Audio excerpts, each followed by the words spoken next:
안녕하세요. 어브로드 브로드 TV의 코퍼입니다.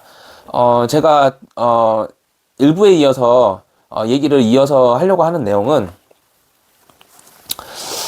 종교에 대한 얘기인데, 사실 이 얘기를 꺼내기까지 굉장한 고민이 많았습니다. 왜냐면은 제 인생을 통틀어 종교를 가지고 살았던 날들은 그렇게 많지가 않아요.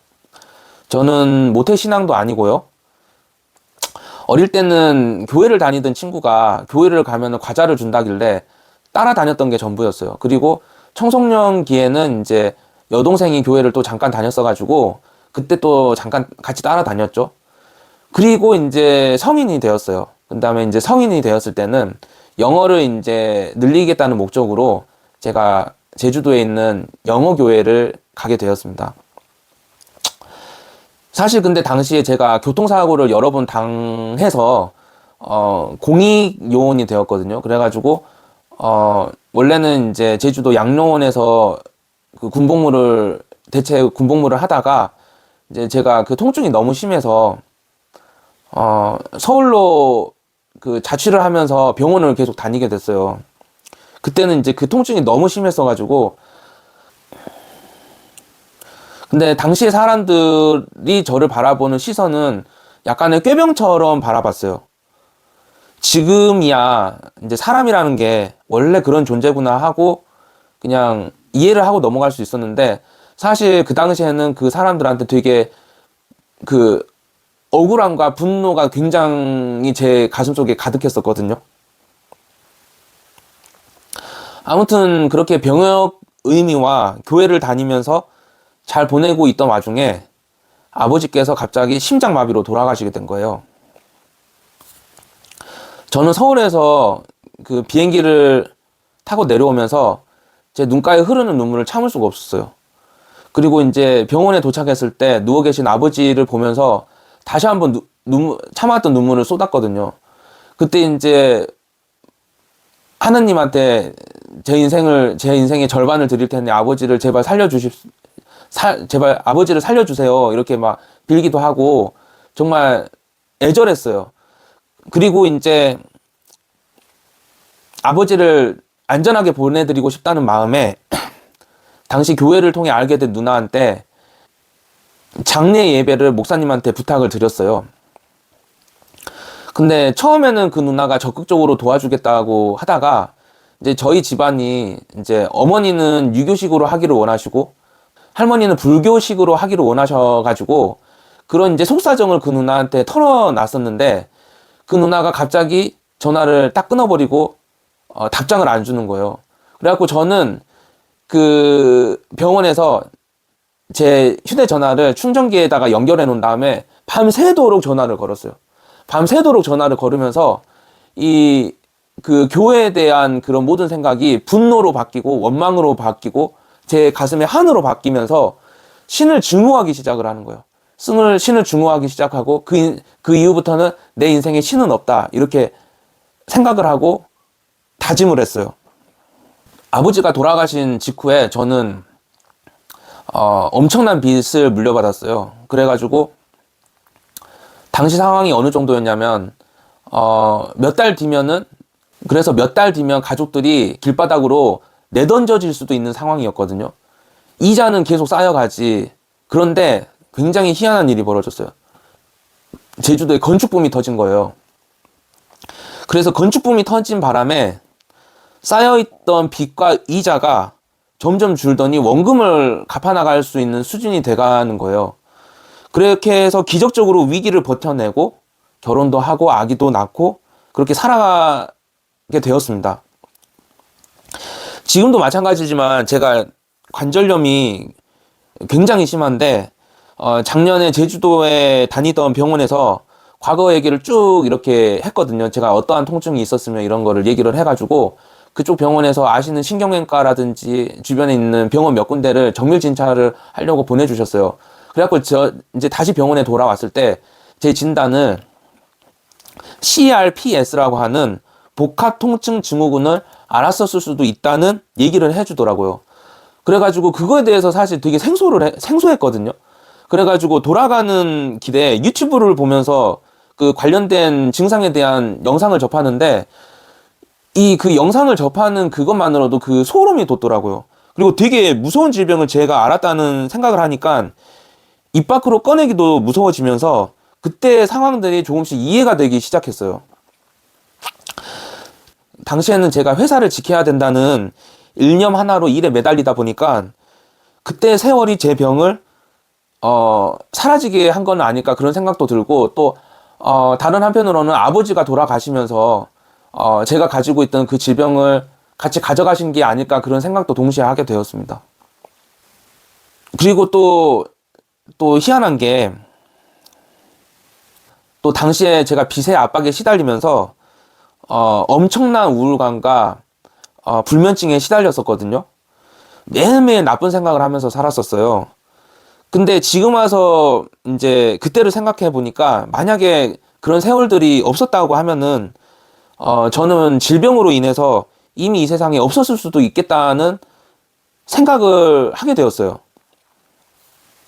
그리고 나서 이제 또 세월이 지나고 제가 첫 영상에서 말씀드렸던 것처럼 제가 맨 처음에 이 채널에 올렸던 영상에서 말씀드렸던 것처럼 그 꿈 사건이 터지게 되고 또다시 세월이 지나 오늘날까지 제가 오게 되었는데 최근에 제가 회사에 또 엄청난 큰 사건이 터진 일이 있었거든요.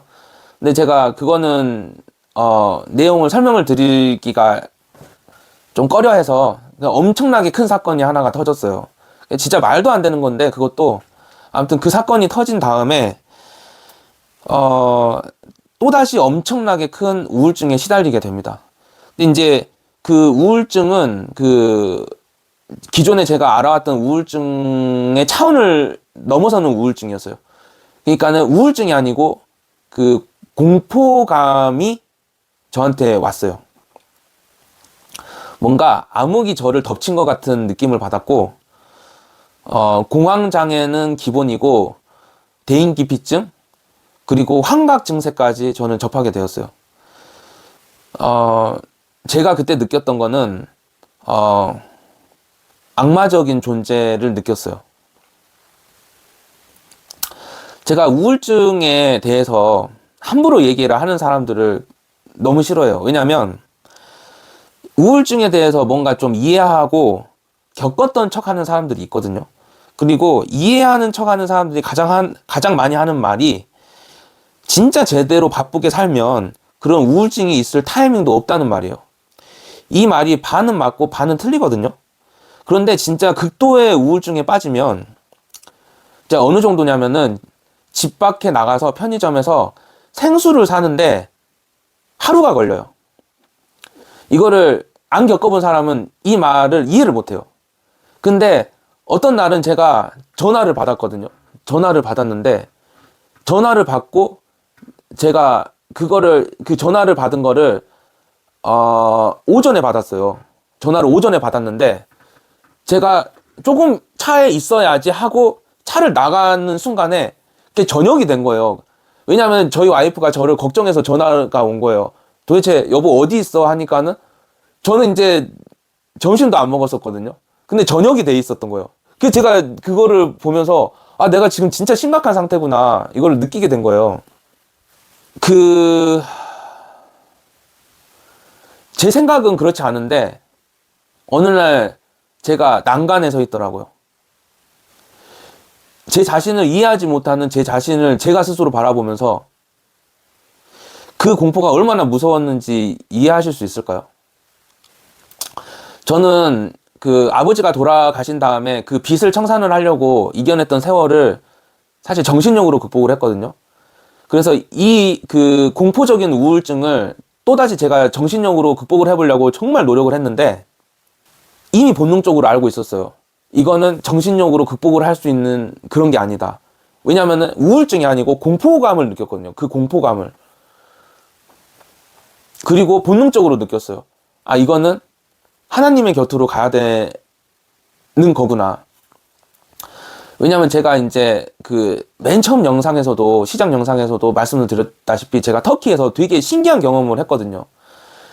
그 경험이 뭐였냐면은 터키에서 이제 성당에서 빛을 쐬는데 빛이 몸속으로 박히는 느낌을 받았던 거예요. 빛이 몸에 박혀요. 그리고 세포 하나를 깨우면서 뭔가 우리가 어떻게 설명하면 되냐면 에너자이저가 있는데 건전지를 충전을 하는 것처럼 이렇게 햇빛이 몸에 에너지를 쫙 충전해주는 그런 느낌을 받았어요. 그리고 그 에너지가 제 몸을 관통하는 느낌을 동시에 받았고, 이게 뭔가 설명을 하지 못하는 그런 에너지를 느낀 다음에 이제 하나님의 존재를 그때 이미 느꼈었거든요. 그래가지고 그 우울증이 저한테 다가왔을 때 저는 거부했어요. 왜냐하면 너무나도 증오하고 미워했기 때문에 갈 수가 없었어요. 그런데 그거보다도 더 무서웠던 거는 그때 느껴진 악마적인 공포와 두려움이 제가 살고자 하는 그런 에너지가 있었기 때문에 저를 유튜브로 이끌었어요. 그래서 유튜브를 통해서 제가 굉장한 많은 메시지를 접하게 됩니다. 하나님에 대한 말씀을 찾고 막 이런 거를 되게 많이 하루 종일 방 안에 박혀서 그 얘기를 들었거든요. 그리고 어느 날 문득 제가 또 정신을 차렸을 때 저는 오래전에 저를 그렇게 버렸던 그 교회 밖에서 벤치에 앉아서 기도하고 있는 저를 제 자신이 발견을 하게 돼요. 하염없이 이렇게 기도를 하고 있었어요. 그런데 당시에 그 교회가 물론 영어 교회는 아니에요. 영어 교회는 아니고 한인 교회인데 이제 일부 영어 교회 사람들이 있는 거예요. 근데 또 하필이면은 외국인 청년 한 명이 저한테 이렇게 다가오더니 갑자기 제 얘기를 들어주고 같이 눈물을 흘려주고 기도를 하기 시작을 하는 거예요. 근데 이제 그 청년의 이끌림에 이끌려서 어느 날부터 제가 또 교회 안에 다시 들어가게 됐어요. 그리고 맨 앞줄에 앉아서 계속 예배를 들으면서 이제 몸이 조금씩 씻겨 나가는 것을 느끼게 되는 거예요. 그리고 계속 그렇게 세월이 지나고 그 사랑을 제가 믿으려고 노력을 하니까 어느 순간부터 제 그 우울증과 그 만연적인 그 공포감이 한순간에 확 사라졌어요. 그래가지고 지금 전 너무나도 괜찮거든요. 그 교회에서 저를 첫날부터 봐왔던 사람들은 다들 한결같이 말해요. 저를 되게 공포에 질려있던 사람으로 봤어요. 그 공포에 질려있던 사람이었어요. 그런데 제가 이렇게 최근에도 그 얘기를 하시더라고요. 제 이제 바로 뒤편에 앉아있던 이모님 두 분이 정말 믿어지지가 않을 정도래요. 제가 이렇게 달라진 게. 그래서 이제 저는 이제 너무나도 감사하고 또 이제 제 가장 친한 친구가 호주에 있어요. 그런데 이제 제 호주에 있는 친구가 너무나도 고맙게도 제가 이렇게 극도로 심한 우울증이 있을 때 사실 제가 가슴이 아팠던 거는 제가 사업이 이렇게 됐을 때 진짜 많은 사람들이 저를 등을 지더라고요. 왜냐면 제가 돈을 그 사람들한테 빌리려고 할까봐. 왜냐면 그 정도로 제가 상황이 너무 안 좋아져가지고 전화를 일부러 안 받았어요. 그리고 일부러 안 건 것도 있고, 왜냐면 의심의 눈초리로 저를 바라보고 그게 너무 고통스러웠던 거예요. 제 안에 슬픔을 컨트롤하기도 힘든데 그 사람들이 저를 색안경으로 보는 게 너무 싫었던 거예요. 그런데 이제 호주에 있는 친구한테 그 얘기를 했을 때 가장 맨 처음에 저한테 해줬던 얘기가 자기는 어려운 형편이지만 호주로 와라. 그러면은 우리 그냥 같이 살자. 너가 무슨 일 있으면 그냥 호주로 와. 우리 뭐든지 할 수 있다. 이렇게 저한테 용기를 주더라고요. 그래갖고 너무나도 감사한 친구가 제 옆에 있다는 사실 하나만으로도 너무 힘이 되고, 그리고 저도 그 친구를 위해서 항상 기도를 해왔었거든요. 그리고 최근에 제가 그 친구한테 제가 이렇게 꿨던 꿈부터 해서 이런 모든 일련의 과정들을 설명을 해줬을 때 친구가 저한테 굉장히 의외의 답변을 해주었어요. 친구는 제가 만약에 생각하는 그 신이 정말로 존재를 한다고 하면은 8년 전 그 꿈은 시간과 공간을 초월을 해서 하나님이 그 방주를 통해서 여러 사람을 살리려고 했었던 게 아니고 단지 저 한 사람을 살리기 위한 커다란 방주였다라고 저한테 얘기를 해주더라고요. 그래서 하나님이 그동안 제가 증오하고 원망하고 분노하고 악으로 여겼던 그날부터 지금까지 저를 안겨주시고 사랑해 주시고 계셨던 거라고 제 친구의 말로 제가 그거를 받아들이게 됐어요. 친구로부터 그 얘기를 듣게 되었을 때 저는 이제 흐르는 눈물을 참을 수가 없었고 이제는 좀 더 또렷해진 것 같았습니다. 만약 제가 이 웹사이트를 완성하게 된다면 그것은 이제부터는 나의 의지다. 그리고 그 길의 옆에는 이 길의 옆에서는 항상 하나님이 함께 할 것이다라는 걸 굳게 믿게 되었습니다. 저는 하나님을 성경으로 알지 못합니다. 성경을 읽더라도 저는 그 내용을 그대로 믿지 않고 제 상황에 맞게끔 제 나름대로 해석해서 받아들이거든요. 그런데 분명한 사실은 하나님은 성경 이전에 저에게 찾아오셨고 그 사랑은 존재하고 그 기적을 체험한 사람은 절대 그 기적에 대해서 함부로 말할 수가 없습니다. 그리고 저를 교회로 이끌어준 그 친구는 지금 미국에 있는데요. 사실 그 친구도 아픔이 있어요. 엄청난 마약 중독자였었거든요. 그런데 병원과 약으로 그거를 극복을 못하던 친구였는데 하나님을 믿고 그거를 다 극복을 한 거예요. 그 마약 중독자가 하나님을 통해서. 그리고 또 다른 기적이 지금 행해지고 있는데 그 친구가 아이를 가졌거든요. 근데 그 친구 와이프 뱃속에 있는 그 아이가 뱃속에서 척추가 끊어진 거예요. 근데 그게 미국에서도 안 된다는 수술인데 하필 그 친구의 그 보험이 남아있던 그 친구의 고향에서만 전 세계에서 가능한 수술이 있었던 거예요. 근데 그 수술조차도 성공할 거라는 보장이 없던 수술이었어요. 근데 제 친구는 하나님이 단 하나의 문을 열어놨다는 것을 믿고 두려움 없이 그 문 안으로 뛰어들더라고요. 그리고 그렇게 어려운 수술이 성공적으로 끝났어요. 뱃속에 있는 아이의 척추를 연결하는 수술을 성공적으로 끝낸 거예요. 제가 여기서 하고 싶은 얘기는 누군가 종교에 대해서 많이 안다고 하는 사람이 정녕 하나님의 진정한 메시지를 이해하고 살고 있을까요? 라는 거입니다. 저라면 이렇게 얘기할 것 같습니다. 하나님이 우리에게 주시는 그 메시지는 정말로 큰 사랑이에요. 그리고